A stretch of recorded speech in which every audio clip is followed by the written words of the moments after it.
Fraser Island is very, very important and as an icon to all Queenslanders and a lot of people from overseas as well. We need protection of all of the animals, from the dingo all the way through to the rest of the animals that live on the island and the plant.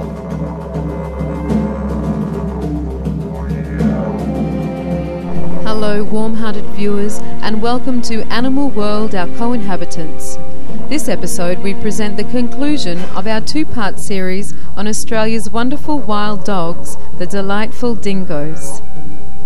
Today we'll meet Australian wildlife photographer and artist Jennifer Parkhurst, who has spent 7 years observing, photographing and painting the beautiful dingoes of Fraser Island, which is located off the coast of eastern Australia and is part of Queensland state. Due to her love, compassion and enthusiasm for these animals, Ms. Parkhurst is known as the Dingo Whisperer. Dingoes don't bark or cry for help. Gary, one Gary. Dingoes don't bark but they still need our help.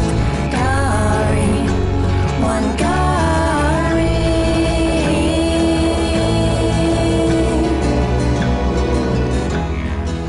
I guess I've always been interested in wildlife. I've travelled a lot around Australia, spent a lot of years watching dingoes sort of from a distance and so on.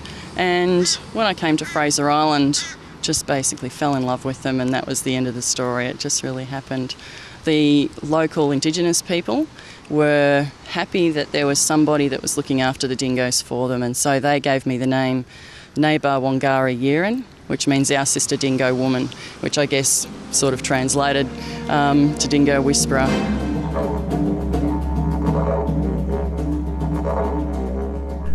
Over time, dingoes have mixed with domestic dogs, causing purebred dingoes to drop in numbers. Fraser Island, a United Nations educational, scientific and cultural organisation UNESCO World Heritage Site, has the largest population of purebreds on the east coast of Australia, and dingoes have lived here for at least 1,000 years.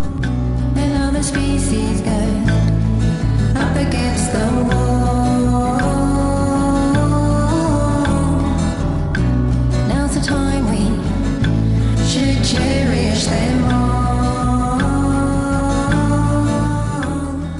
Dingoes were once numerous and found in every state of Australia except for the island of Tasmania. But as a result of habitat loss, being purposely poisoned or shot out due to human ignorance and government culling, their numbers have severely declined. They're endangered on the mainland and they're endangered on Fraser Island. There's not a lot of dingoes and it's very difficult to count them. We think Victoria may have sort of something like 100, and I don't really know about the other states. Fraser Island, the official numbers are between 100 and 200 dingoes, but actually we think it's probably more like 50 adults.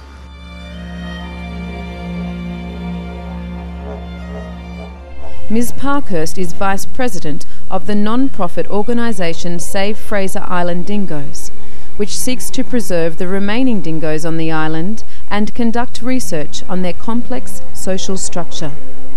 An important international scientific study has shown that dingoes are truly unique wild dogs.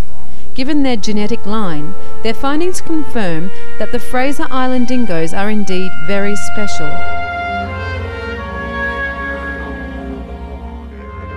Only yesterday a report was released. Alan Wilton from the University of New South Wales has been working in conjunction with UCLA and one of the other universities over there with genetics experts, and they've been tracing the history of the dingo through the genetic link, and they've found that the dingo is the purest of all wild dogs in the world apart from the wolves. Yes. So there are dingoes in other countries, but the Australian dingo is the purest in the world. It's official and it's going to be published. The Fraser Island dingo is the purest of all dingoes in Australia.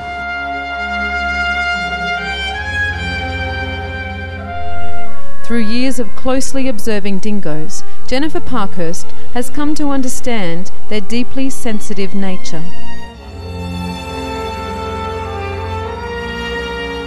The emotional life of dingoes is what makes them so special.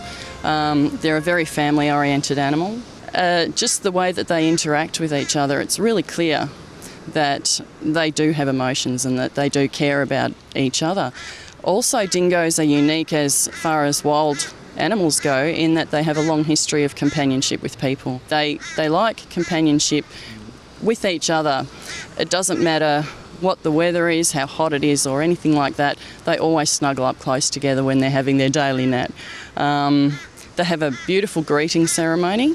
Every single time they greet each other, even if they've only been gone for half an hour, they come up and they go through this awesome ceremony. So if it's a big family group and there's 6 or 8 members, the greeting ceremony can take a long time because every individual greets each other. If I was there during the greeting ceremony, they would try and engage me in the greeting ceremony. So if I got down on my hands and knees, they would actually rub my nose. If you listen, you'll hear the call of the land that's been singing a song. Ms. Parkhurst has been fortunate to discover another of the canines' caring customs. I was walking along the beach one morning following this group of dingoes. It was pre-dawn, it was very dark. I was having trouble keeping track of them and was sort of weaving in and out of the beach and the bush and so forth. Yeah, at one stage I lost them and I really couldn't find them. So I just sort of stopped and paused and heard a howl begin and realised it was a chorus howl. So I was able to locate the family and actually witness this chorus howl, which is such a beautiful thing. I wondered why they were howling, and then I looked across and realised the sun was just peeking above the horizon. And I thought, I bet that dingoes howl every morning at the sun. Wolves are known for howling at the moon, and I think that dingoes howl at the sun, and I think that what they're doing is they're counting their numbers, because they can hear each individual voice. So they're counting just to make sure everybody's still there.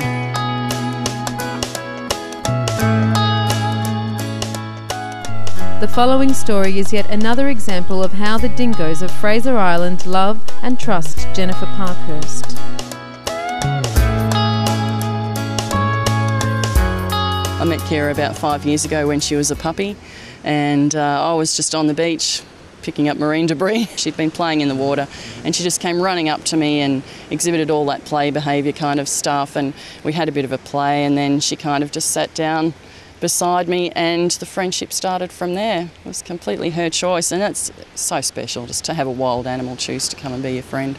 We admire canine dogs because they are so loyal, but to have a wild animal loyal to you is just incredible. They don't have to be, they owe us nothing. They just give it freely of their own choice.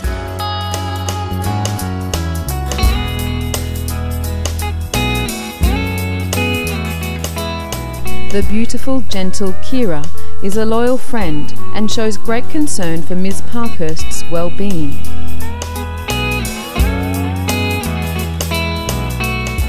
Every moment spent with the dingoes has taught me something and given me something. It's all been so precious.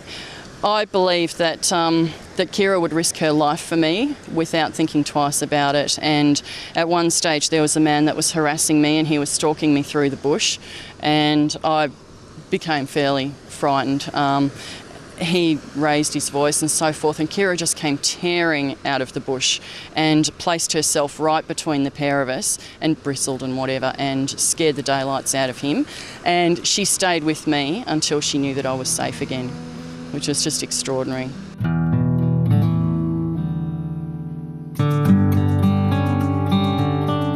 Kira's family members have also looked out for Jennifer Parkhurst's safety.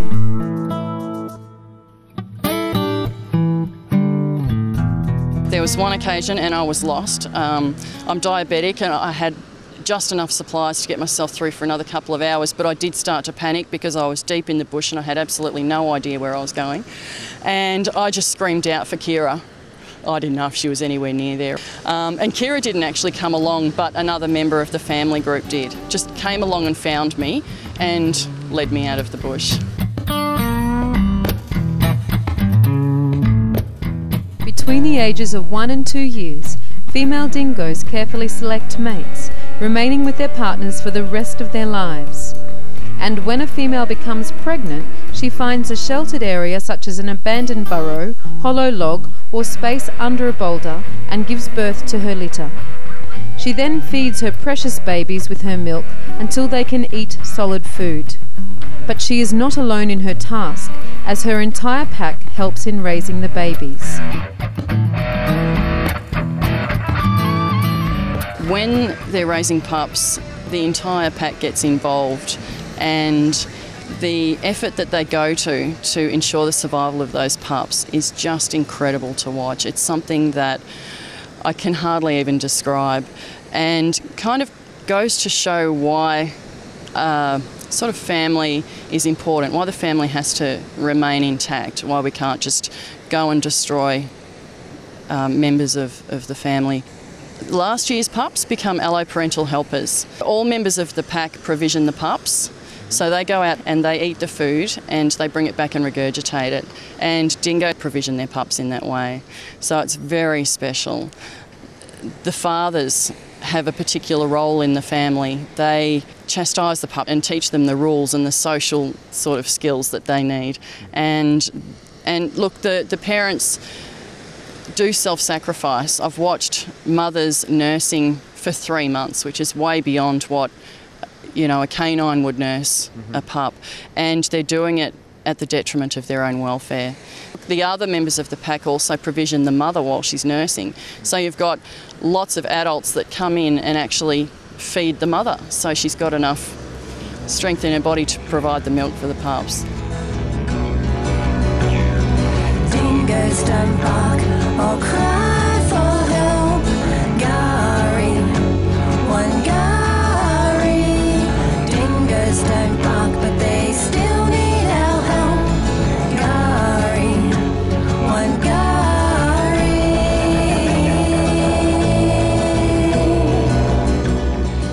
Many thanks, Jennifer Parkhurst, for dedicating your life to protecting the magnificent dingoes of Fraser Island and helping many to understand their deeply loving nature. We pray that generations to come will also enjoy the company of these charming and sweet animals. For more details on Jennifer Parkhurst, please visit www.fraserislandfootprints.com. To learn more about Save Fraser Island Dingoes and for a copy of Bachula Wangari's CD, Dingoes Don't Bark, please visit www.savefraserislanddingoes.com. Now's the time we should cherish them all. Thank you, kind viewers, for joining us today on Animal World, Our Co-Inhabitants. Enlightening entertainment is up next, after noteworthy news. May we all cherish and care for our amazing animal friends, wherever they may be. For more details, please visit www.suprememastertv.com/AW.